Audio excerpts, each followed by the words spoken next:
Hey there everybody, it's Mike DiLisio, and today I'm going to be reviewing Namiji from designer Antoine Bauza and publisher Funforge Games. Namiji is the follow-up to Tokaido. In many ways, it is, I don't know if you would call it a sequel or a successor or a riff on Tokaido, but it's one where you are playing in that world, in that kind of general theme, but you are fishermen this time as opposed to travelers going down a path. So let's head over to the table. I'll show you how the game plays, then we'll come back here and I'll let you know what I think.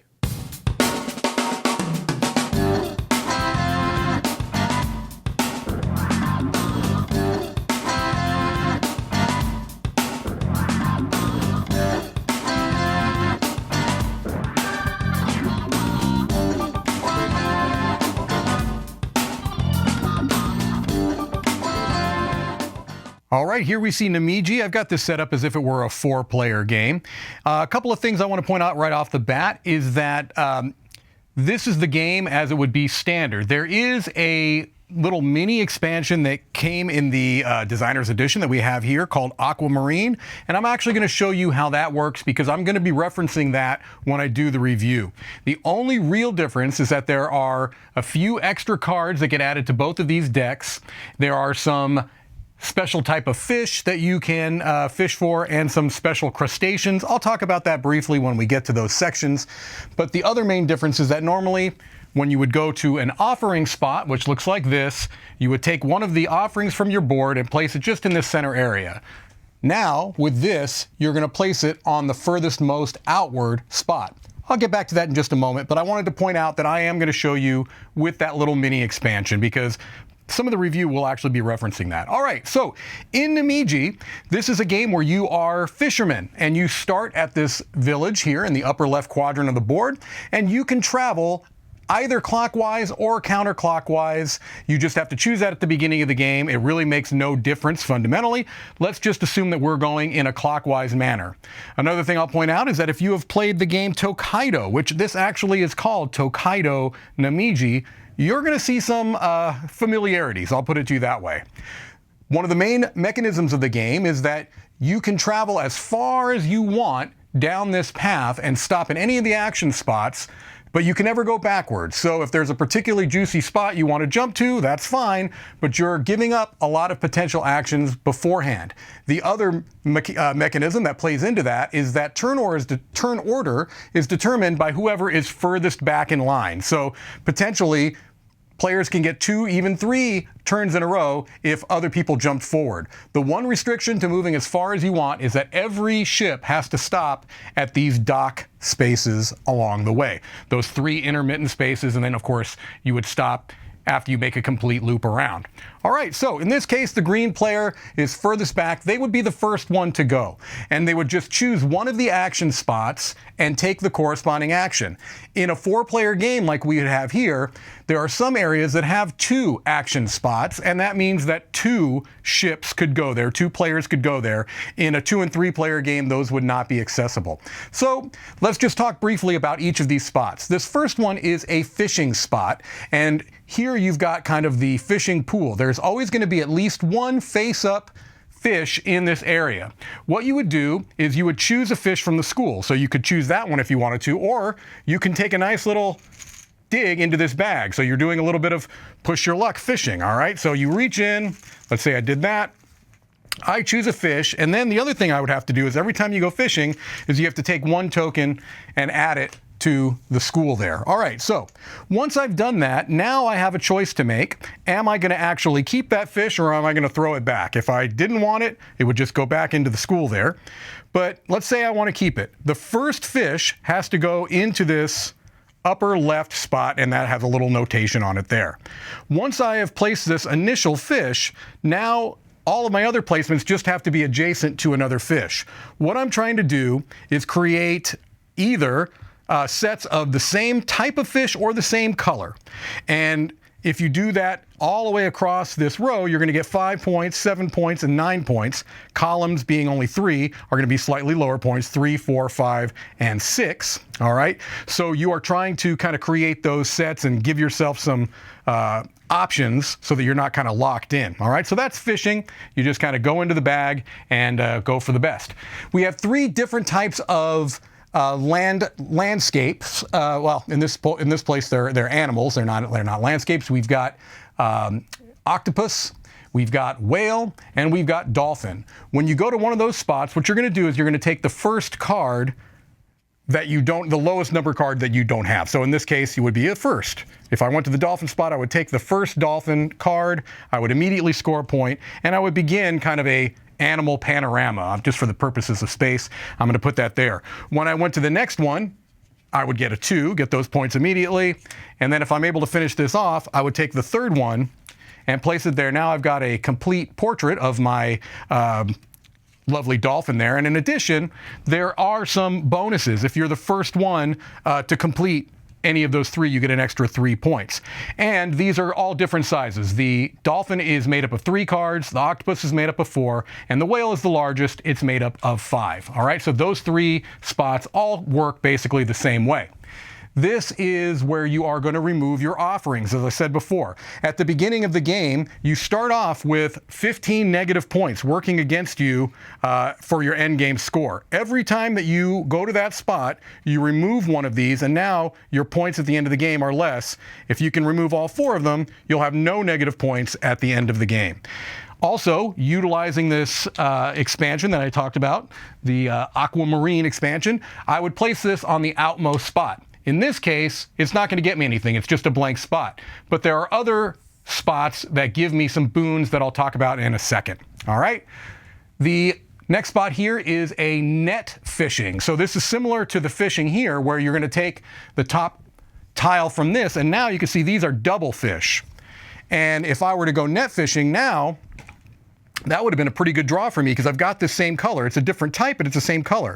If I were to put this here, 3 green fish, 3 points. I could also put it this way and hope for a little bigger payout if I can get another green fish later on down the line. So net fishing works the same way, other than they are doubles. If you don't like the one you want, you put it down at the bottom of the stack. All right, the next spot here is the Sacred, I believe they're called Sacred Rock. Let's assume they're called Sacred Rock. You would choose 2 of the cards from the top and you would keep 1. All of these cards are end game scoring opportunities for you. So the more times you visit those spots, the more opportunities you have to get end game scoring points. So this says 4 points at the end of the game if you have at least 1 meal type dock card, and I'll show you what that means in a minute. 3 points if more than half of the fish in your rack are green. The rack meaning this player board over here. Okay, so just multiple ways to get end game scoring throughout. All right. And I think I've covered everything except for the crustacean. So if you go to the crustacean spot, what you're doing is pure push your luck here. You've got this bag filled with different types of sea life. All right, what you're looking for are prawns because they give you points without danger. You get up to 5 pulls out of this bag, 1 at a time. There are primarily made up of prawns and of crabs. If you ever draw 2 crabs on your pull of 5, you bust and you don't get anything. So let's say I reach in here, my first one, hey, I started with a crab. This is actually art imitating life. Every time I play this game, my first pull is always a crab. So I can stop right now and just get a point, right? Just say, look, I'll deal with it. I only get a point. However, if you are like me, you're going to keep going and you're going to draw another one. And you got a prawn. That's good. That's 2 points. Here we go. Here we go. There's my crab. Boom, I get nothing. So there are other crabs in there that are specific to the expansion, things along the lines of if you have like this one here, where by itself it's worth nothing, but if you're able to draw a second one of these out during that pull of 5, you would get 5 points.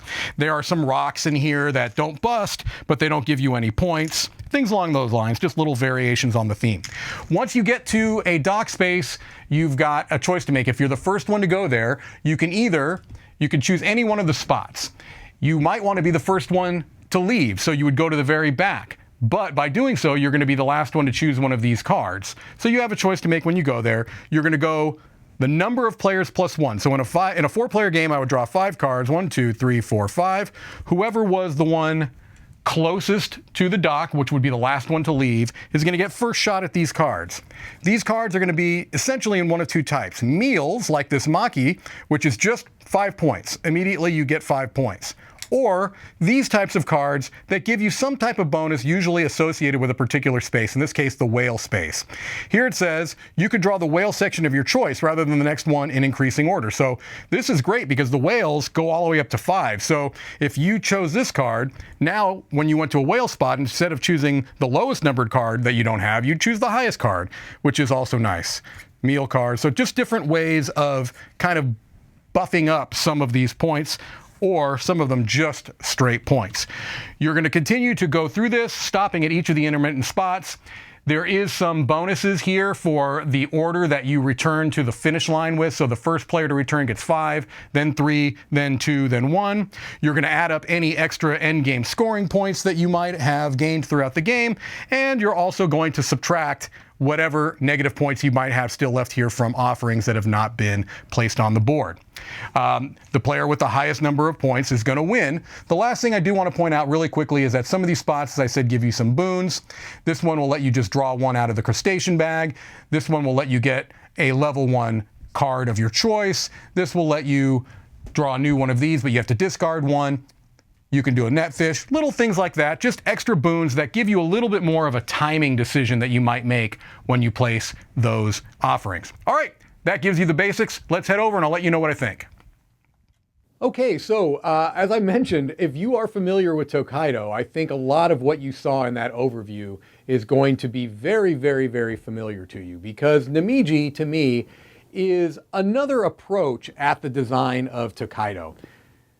Is it the same game? Well, I'm going to table that thought, and I'm going to kind of address that towards the end of the review.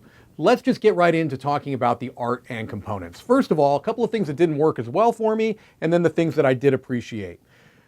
The first thing that bothers me, and it was something that I found similar in Tokaido as well, is that the player score tokens are tiny. And the score track is one that kind of does this up, down, up, down, up, down, up, down thing. I'm assuming it's an aesthetic and a stylistic choice, but I don't quite get it. They're just so small, they're so fiddly, they're so easy to bump and knock off. Now, the only kind of thing that makes it less of a problem is that your points are so easy to track in Namiji. I mean, you can pretty much at all points see how many points you should have. So if they get bumped, it's not too hard to figure out where it should be. But it's still kind of annoying, quite honestly. I really wish they had made nicer, more substantial score trackers and a score track that was a little bit more standard and uniform. The board is immense, so it's not like there was not room to do it. I really wish it's something that they had addressed. But there you go. The other thing that I find as a negative, although maybe slightly less of a negative, is that the landscape cards, which in this case, instead of depicting traditional like landscapes, are animals, and they're vertical rather than horizontal. They're still very thin. They're not standard card stock. They are more like thicker paper. I don't particularly understand why they did it in Tokaido, and I don't particularly understand why they continue to do it here. It seems to me that they would work just as well, actually better, as traditional card stock. Maybe there's a reason behind it that I'm not aware of, but I'm suspecting it's a production issue, maybe a cost-saving issue. And it does feel a little bit cheap to me compared to how luxurious some of the other components are. And speaking of that, on the positives, most of the other components I feel like are quite good. The board is very thick. The card quality is very good. The painted boats, if you get the designer edition like I showed off in the video here, are really lovely, beautifully pre-printed boats, very nicely done. The net tokens are thick cardboard. The player boards are thick cardboard. The offering tokens, now again, those plastic offering tokens that you saw and the painted ships are kind of upgrades. They're part of the designer edition. If you don't have those, they're going to be cardboard tokens, which are fine. Again, the cardboard quality is good, other than those landmark cards should be, card stock. But those are very nice. And the art is as gorgeous as you would likely expect. So that, for many people, is going to be probably the number one thing in this game, as it was for Tokaido, which is that the art and the aesthetic is just gorgeous. It really helps transport you into this kind of calm and serene world. And in this game, it's no different than in its earlier kind of iteration of Tokaido. It's beautiful. I love the art. I love the feeling that it kind of brings you into.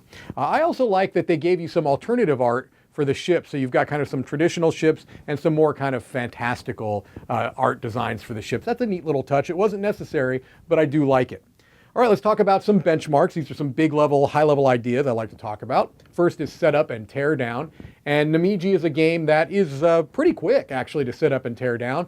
The biggest issue here is that it does take up a lot of table space, at least again in the edition that I'm showing you, which is this designer's edition. It's a very large board and the player boards are all quite large, but it doesn't take long to set up. Basically, you're putting the cards out on their spots, shuffling them up. People are picking a player board, picking a turn order. You're pretty much good to go. I mean, you put a couple of the fish, you put a fish token out and you get the bags randomized, but it's a quick setup and tear down, no problem there. The rules are another thing I like to mention, and the rules in Namiji were quite clear. There's not a lot of rules to the game. It's a relatively simple game, as you saw in the overview. So there's not a whole lot that I felt like the rule book needed to do, not a lot of heavy lifting. They did get into some specifics about, some card interactions that might come up. So I appreciated that they went into a little bit more detail on cards that maybe would have some ambiguities or some questioning how they'd rule. So the rules were good, and I learned the game no problem from the rule book. All right, overall game experience. A couple of things that did not work as well for me, and then the things that I liked. First of all is that this is a game that can feel quite luck dependent, all right? Part of the reason for that is that push your luck is a much bigger element in Namiji than it was in Tokaido. That's really what I feel like is one of the differentiating factors between the two games, is that push your luck is much more forward in this game. And so as a result, there may be times where you feel a bit punished because maybe you went crustacean fishing and you just busted. Or somebody was able to draw into a card, one of those sacred rock cards, that just was perfect for what they're doing. And you drew one and it was absolutely the opposite of the strategy that you have been trying in the game. Sure, that's an issue, okay? However, in a game of this length and of this weight, it doesn't bother me as much because the game is lightning fast. Even at 5 players, it's not going to take you terribly long. And so it doesn't bother me as much, but it is something you need to be aware of, is that luck plays a very significant role in the game. The other negative is that I really feel like this game needs the Aquamarine expansion that I talked about in that overview. And I believe the standard retail edition of the game is not going to come with that. When I say needs, maybe I'm being a little bit strong, but I'd be much closer to the line of recommendation or not. With Aquamarine, I feel like it takes it to that next level. Not only in that central board where it adds some nice little kind of timing issues, but in the rainbow fish that they add into the fishing, the kind of new ways that crustacean fishing goes, with the extra cards that get thrown into the decks. I really feel like that's something that probably should have been incorporated into the core design. If I'm being honest, I feel like that is the way to experience the game. So that's a bit of a negative because it's not going to be in every edition of the game. Now, for the positive aspects, it keeps the calm, serene vibe that I think many people loved about Tokaido. It still feels like you're enjoying the journey as much as the destination. And that's something that I love about Tokaido, and it's something that I love about Namiji, is that, sure, I'd love to win, and I'm going to try to win. You know, I'm not going to just like randomly pick spots, but I'm also not going to necessarily feel like it was a waste of my time at the end if I didn't win, because I had such a pleasant experience along the way. That's something that I think Tokaido does well, and I think that Namiji does it at least as well. The push your luck that I talked about, I actually love push your luck. So you have to ask yourself as a gamer, how do you feel about push your luck as a mechanism? If you like it, you will probably like Namiji more than you liked Tokaido, because that again is, I think, the main differentiation between the two, is that push your luck is a much bigger part of this game. And I happen to like push your luck as a mechanism. So I like how it's incorporated here. And it feels thematic because you're fisher people. You're out there fishing. You're not going to always get the fish. You're not going to always get what you want out of those crab nets or crab, whatever, traps, nets, pots. I'm not sure. So I feel like there's a nice thematic tie-in with the push your luck, and I do appreciate it. The other big difference I feel like between Namiji and Tokaido is that in Namiji, you are essentially drafting your player powers throughout the game by getting those cards, those sacred rock cards. In Tokaido, you start with a special power at the beginning of the game. It's one that you either choose or you randomly get dealt one. And so that gives you kind of a strategy, a path that you might want to follow on the game, pun intended, I suppose. The whole game is a path. But in Namiji, you are choosing those. You know, you're going to draw a couple cards, keep one. And those really are going to inform what you might want to do. You know, if it makes it more attractive to go after the whale spots, then you're going to do that. And so I kind of like that there's a little bit more agency as a player there in that you're choosing essentially your special abilities rather than having them determined at the beginning of the game. So I feel like that's a nice change. So the last thing I'm going to end with is, before I give you my final score, is do you need both? I think this is going to be a question that a lot of people are going to ask. If you have Tokaido, do you need Namiji? The short answer is no, I don't think you do. I feel like they are very, very, very close. Almost the same game. However, if you don't have either, and you're choosing which one, I think what I would look to is, again, your feeling on push your luck. That's going to be the biggest differentiating factor. I've said that a number of times, but I guess that's my big takeaway from if you have one, do you need the other? There are going to be people that want to have both. I will tell you, I'm going to keep both in my personal collection just because Tokaido's in my top 100 games. I feel like base game to base game, I slightly prefer Namiji. Now, Tokaido with the expansions, it's a much closer comparison point there. But Namiji as a base game, again, with the Aquamarine expansion, is going to be better to me than Tokaido base game. And I'm going to be giving Namiji an 8 out of 10. I feel like it does a lot of things well, just like Tokaido did. It's a almost a lateral step, a 1.5 or however you want to call it. But again, if you have neither, maybe look at push your luck, see how you feel about that, and make your determining factor based upon that. All right, well, that's it for me. This is Mike DiLisio signing off from Dice Tower headquarters.